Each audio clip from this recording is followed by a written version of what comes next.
عليكم ورحمة الله وبركاته. أعوذ بالله من الشيطان الرجيم. بسم الله الرحمن الرحيم. لم يكن الذين كفروا من أهل الكتاب والمشركين منفكين حتى تأتيهم البينة.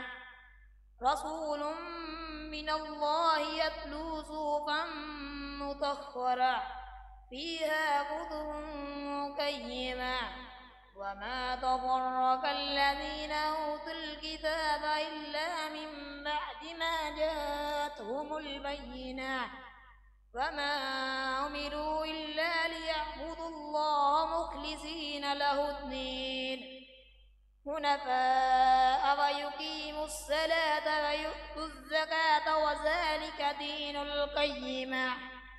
إن الذين كفروا من أهل الكتاب والمشركين في نار جهنم خالدين فيها أولئك هم شر البرية.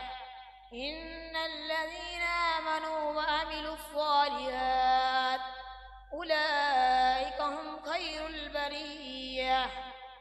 جزاؤهم عند ربهم جنات عدن تجري من تحتها الأنهار خالدين فيها أبدا رضي الله عنهم ورضوا عنه ذلك لمن خشي ربه. صدق الله العظيم.